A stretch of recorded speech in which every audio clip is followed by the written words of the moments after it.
సెప్టెంబర్లో వానాకాలం ముగిసి అక్టోబర్లో చలి మొదలవుతుంది. కానీ అక్టోబర్ ముగిసినా నవంబర్లోకి అడుగు పెట్టినా అంతగా చలి తీవ్రత లేదు. పైగా అక్టోబర్ అంతా విస్తారంగా వర్షాలు కురిశాయి. ఇక నవంబర్ ఎలా ఉండనుంది? చలికాలం ఎప్పటి నుంచి రాష్ట్రంలో మొదలు కానుందో తెలుసుకుందాం. ఈ ఏడాది వర్షాకాలానికి కీలకమైన నైరుతి రుతుపవనాలు రాష్ట్రంలోకి 15 రోజుల ముందే ఎంటర్ అయ్యాయి. పైగా తిరోగమనం మాత్రం 16 రోజులు ఆలస్యమైంది. దీంతో చలి జాడ లేకుండా పోయింది. ఇక నైరుతి రుతుపవనాలు వెళ్లిపోవడంతోనే ఈశాన్య రుతుపవనాలు ఎంటర్ అయ్యాయి.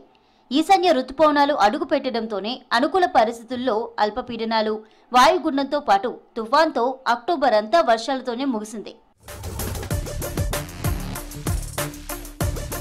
ఈ సంవత్సరం రాష్ట్రంలో భిన్నమైన వాతావరణ పరిస్థితులు నెలకొన్నాయి. చలికాలం మొదలైనప్పటికీ చలి కనిపించడం లేదు.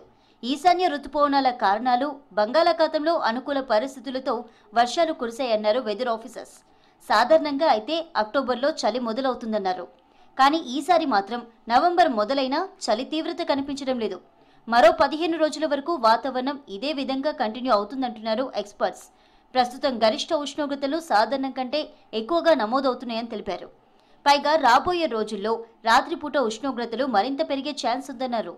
అక్టోబర్ 16 కల్లా కూడా ఈ యొక్క నైరుతి ఋతుపవనాలు ఇటు ఉత్తర మొత్తం భారతదేశం నుంచి విరమించుకున్న తర్వాత ఈ యొక్క 16 అక్టోబర్ నుంచే క్రమేపీ దక్షిణ ద్వీపకల్పంగా పిలువబడుతున్నటువంటి దక్షిణ భారతదేశంలో ఈ యొక్క ఈశాన్య ఋతుపవనాలు అనేవి ప్రవేశించాయి.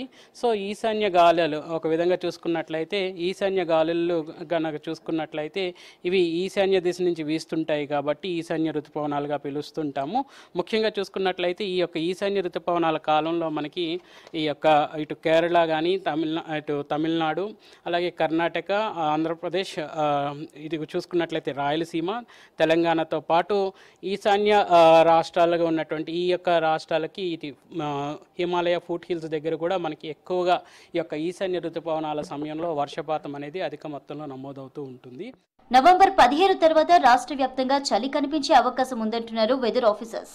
వచ్చే 4-5 రోజుల పాటు రాష్ట్ర వ్యాప్తంగా అక్కడక్కడ తేలికపాటి వర్షాలు కురిసే అవకాశం ఉన్నట్లు తెలిపారు.